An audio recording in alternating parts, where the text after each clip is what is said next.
ما بيسمعش الكلام، بيرجع تاني يكرر نفس الاشخاص ونفس الحاجات ونفس كل شيء.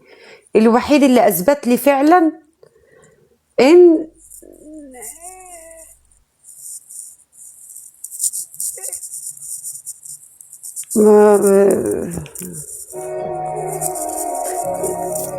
اقول لكم على حاجه،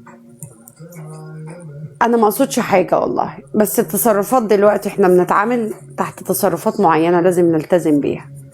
الغلبان في الزمان ده يغلبك، اللي بيعرف يقول جنيه 2 3 4 5 6، اللي بيعرف يعد لغايه 1000 ما يغلبكيش، اللي بيعرف اللي في جيبه ده 1000 جنيه ولا 2000 ولا 10، انا ولا غيري ولا الكل ما يغلبكيش، ما يصعبش عليك، ما يصعبش عليك حد.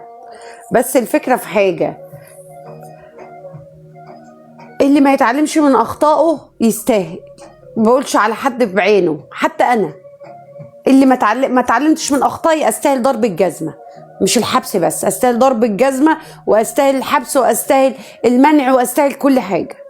اللي ما يتعلمش من غلطه ويحاول يطور من نفسه ويبعد عن الشبهات اللي ممكن تجيب له اذى يستاهل. وانا اول الناس، انا اول الناس بقول لكم انا واخده حكم النهارده،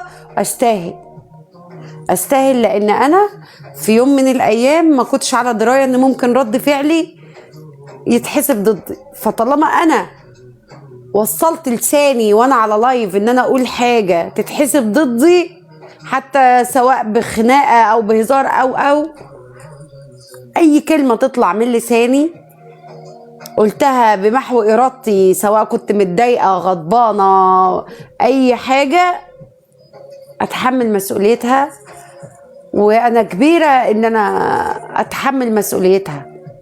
فنمسك لساننا ونلتزم. ما هو مش هاخد الحلو بالوحش، زي ما باخد حاجات حلوه من اللايف وناس كويسه قاعده معايا في اللايف، هاخد شتايم وهاخد ناس تضايقني وناس تحاول تستفزني وناس تغلط علي وناس تشوفني وحشه وناس تبهدلني. فزي ما هاخد الحلو لا هاخد الوحش. طالما قررت ابدا لايف او اعمل لايف كده او اظهر على الميديا بشكل عام، تمام؟ فالحمد لله الحمد لله الحمد لله الحمد لله يا طير.